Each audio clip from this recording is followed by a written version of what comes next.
So this topic is also a continuation of forces and इसमें सबसे पहले हम पढ़ेंगे moments. Moment is defined as the product of force and the perpendicular distance from the pivot. आपके सामने एक diagram बना हुआ है, ये पिवट है जो ट्राइंगुलर शेप में बना हुआ है.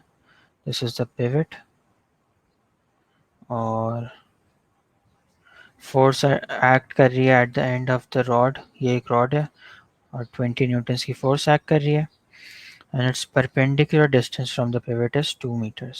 सही है. तो मोमेंट का फॉर्मूला ये लिखा हो, moment is equal to force into distance from the pivot. Force 20 है हमारे पास, डिस्टेंस परपेंडिकुलरली 2 है, तो आंसर आ गया 40 न्यूटन मीटर. न्यूटन मीटर और Newton centimetre is the unit for moments. फिर दूसरा केस हम देखते हैं, उसमें यह आता है कि जो फोर्स होती है उसका कोई डायरेक्शन भी होता है. जैसे यहाँ पे फोर्स 60 न्यूटन्स की मेन फोर्स है and it is acting at an angle of 30 degrees to the rod. सही है. distance between the force and the rod is 8 meter again. सही है. और इस केस में हमें पहले फोर्स को रिजॉल्व करना पड़ता है, यानी vertical and horizontal components of force निकालने पड़ते हैं. वर्टिकल कंपोनेंट आ जाएगा 60 sin 30 और हॉरिजॉन्टल आ जाएगा 60 cos 30. अब हमने वो कंपोनेंट यूज करना होगा जो परपेंडिकुलर डिस्टेंस, जो डिस्टेंस फ्रॉम पिवट के परपेंडिकुलर हो. अगर हम ये हॉरिजॉन्टल वाला लें तो that this component is parallel to the pivot, that is why we'll ignore this and we'll take this one जो मैं अब मार्क कर रहा हूँ as the force. तो ये 60 sin 30 multiply by 8, आंसर आ गया 240 न्यूटन मीटर. नेक्स्ट चीज बहुत इंपॉर्टेंट क्या है, इक्विलिब्रियम. इक्विलिब्रियम का मतलब क्या होता है, रिजल्टेंट मोमेंट जीरो होगी, रिजल्टेंट फोर्स जीरो होगी. सही है. तो सबसे पहले फॉर इक्विलिब्रियम तो क्लॉकवाइज मोमेंट और एंटी क्लॉकवाइज मोमेंट हमें चेक करनी होगी. हमें अगर कोई रॉड दी हुई है, जैसे इस क्वेश्चन में हमें एक रॉड दी हुई है और दोनों एंड्स पे जो है एक फोर्स एक्ट कर रही है, यहाँ पे F1, यहाँ पे F2. तो यानी दोनों तरफ एक टर्निंग इफेक्ट क्रिएट होगा. मोमेंट को टर्निंग इफेक्ट भी कहा जाता है. और अगर हमें क्लॉकवाइज मोमेंट कैलकुलेट करनी हो तो we'll do force into distance from pivot, that is F1 into D1. और हमें अगर एंटी क्लॉकवाइज मोमेंट कैलकुलेट करनी है तो we'll do force into distance again. Force है F2 and distance is D2. And if the clockwise and anti-clockwise moments are equal, then we can say that the resultant moment is equal and the object is in equilibrium. और अगर second point for being in equilibrium is that the forces acting on the object should also be equal. यानी जो clockwise force है, it should be equal to the anti-clockwise force, that is F1 is equals to F2. अगर ये दोनों conditions satisfy होती हैं, only then can we say that the object is in equilibrium. अब आ जाती है बात torque of a couple. Couple कोई भी ऐसे सिनेरियो होता है जिसमें सेम मैग्नीट्यूड का फोर्स ऑपोजिट डायरेक्शंस में एक्ट कर रहा हो लेकिन डायरेक्शंस पैरेलल हों. इसका क्या मतलब, जैसे आपके पास ये ऑब्जेक्ट बना हुआ है, एक बॉल बनी हुई है, इस पे जो है F जो है राइट पे एक्ट कर रहा है और F जो है लेफ्ट पे एक्ट कर रहा है. सही है. They are both parallel. सही है. But they are also opposite in directions. Such a scenario is called a couple. और इस पे ऑब्वियसली आप नोटिस करेंगे एक टर्निंग इफेक्ट क्रिएट होगा. तो जब हमें टॉर्क निकालना, torque is another name for moment, तो हमें जब मोमेंट ऑफ कपल या टॉर्क ऑफ कपल निकालना हो तो उसका फॉर्मूला होता है F into D. F is the magnitude of any one force, यानी हम F इसको ले लें या इसको ले लें, किसी एक को ले लें और दोनों के दरमियान जो डिस्टेंस है उससे मल्टीप्लाई कर दें तो हमारे पास आ जाएगा torque. Mind you this distance should always be perpendicular. एक और सिनेरियो है जिसमें जो है जो डिस्टेंस गिवन है that is 10 metre, it is not perpendicular. Scenario 2 अगर आप देखें तो 10 मीटर ये रेड लाइन से शो हो रहा है and this distance isn't perpendicular. सही है। तो इसके लिए हमें पहले परपेंडिकुलर डिस्टेंस निकालना पड़ेगा ट्रिग्नोमेट्रिक रेशियोज लेके। तो उससे हमारा आंसर आ जाएगा 10 sin 40।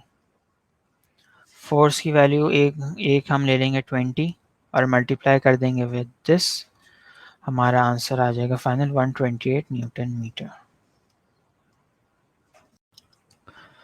इस स्लाइड में हमने पढ़ना है अपथ्रस्ट के बारे में। अपथ्रस्ट क्या होता है? An upward force experience by new object when it is immersed in a fluid. तो अगर किसी ऑब्जेक्ट को आप पानी की बाल्टी में पुश करें या रखें तो ये आप फील करेंगे कि वो ऊपर आ रहा है, यानी उसके ऊपर एक अपवर्ड फोर्स एक्ट कर रही है। इस फोर्स को हम नाम देते हैं अपथ्रस्ट। अपथ्रस्ट क्यों एक्ट करती है? तो वी ऑल नो कि जैसे जैसे पानी की गहराई या किसी भी फ्लूइड की गहराई या डेप्थ यानी इंक्रीज होती जाती है तो उसका उसमें प्रेशर भी इंक्रीज होता जाता है। So if you put any object in water or any fluid, the pressure acting at the bottom of that object will always be greater than the pressure acting at the top of that object. यही वजह है कि upthrust act करता है, hence the difference in this pressure is known as upthrust. अच्छा, upthrust के अब दो फार्मूलाज होते हैं। फर्स्ट फार्मूला में ये होता है कि अगर top and bottom surfaces of that object are identical तो हम ये वाला फार्मूला यूज़ करते हैं जिसमें this U represents upthrust, pressure at the bottom minus pressure at the top multiplied by the area of any of the surfaces, top और bottom. इसके बरक्स अगर forces non surfaces non identical होंगे तो हम ये वाला फार्मूला प्रेफर करेंगे, that is upthrust into रो। ये रो बना हुआ है, this represents the density of that fluid, air है वाटर है जो भी है उसकी density, multiply by gravitational acceleration multiply by the volume of that object. सही है। अब रिप्रेजेंट कैसे करते हैं अपथ्रस्ट को?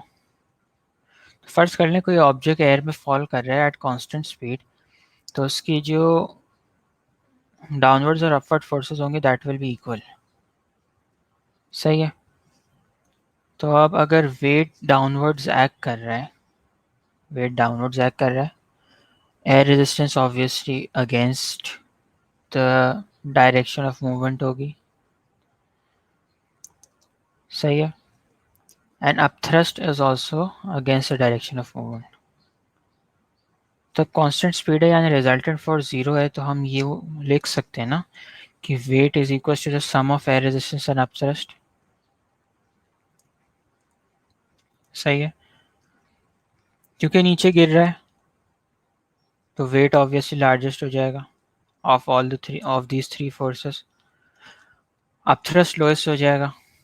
क्यों होगा? क्योंकि हमने ऊपर फॉर्मूले में पढ़ा कि upthrust is equals to density of fluid into gravitational acceleration into volume of object, यानी upthrust is directly proportional to the density of fluid. सही है। अब एयर में जब फॉल कर रहे हैं तो एयर की जो डेंसिटी होती है वो लोएस्ट होती है इन अमंगस्ट मोस्ट फ्लूइड्स। यही वजह है कि जब अपथ्रस्ट एयर में एग्जिस्ट करेगी तो उसकी वैल्यू लोएस्ट हम कंसिडर करेंगे। सही है। यही वजह है मैंने नीचे लिखा है अपथ्रस्ट इज लोएस्ट। अब बात आती है लिक्विड्स में क्या होगा। लिक्विड्स में अगर कोई स्टेशनरी ऑब्जेक्ट पड़ा है तो weight will always be equal to upthrust. ये सिंपल सी बात है। सही है। लेकिन सवाल ये पैदा होता है कि जब एयर में एयर रेजिस्टेंस है तो फ्लूइड में भी कोई रेजिस्टेंस होनी चाहिए जब ऑब्जेक्ट मूव कर रहा है।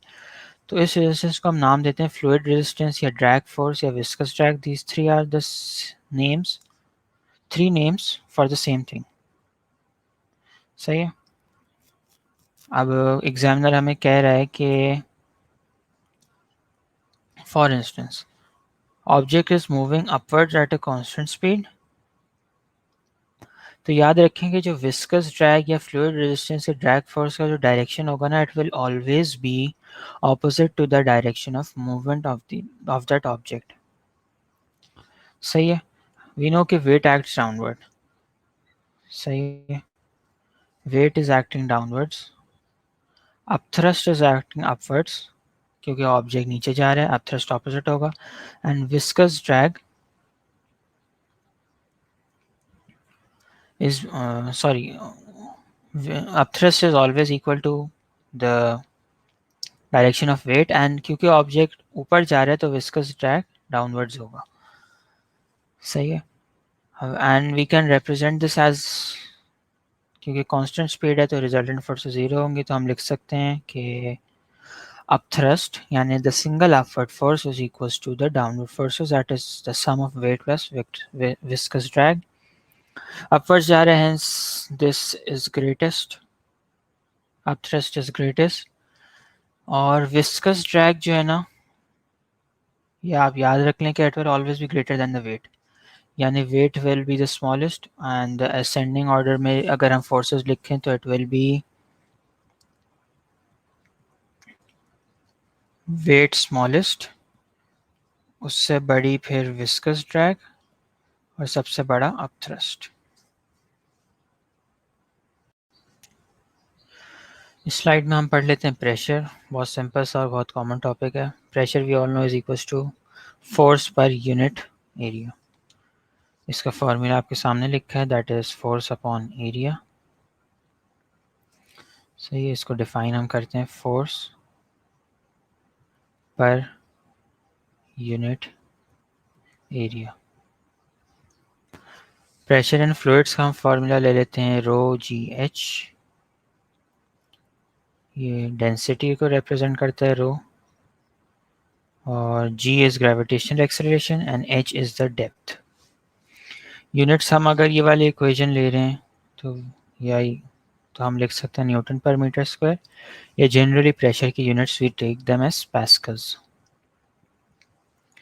अब एक चीज़ जो पूछता है क्वेश्चन एएस में, that is the derivation of this formula, pressure is equal to rho g h. तो प्रेशर हमने पहले पढ़ा कि फोर्स पर यूनिट एरिया, किस हम यूँ भी लिख सकते हैं, फोर्स को अगर हम वेट लिख दें तो हो गया वेट अपॉन एरिया। वेट का फॉर्मूला हो जाता है मास इनटू ग्रेविटेशनल एक्सेलरेशन। सही है। मास को हम लिख सकते हैं एज डेंसिटी इनटू वॉल्यूम,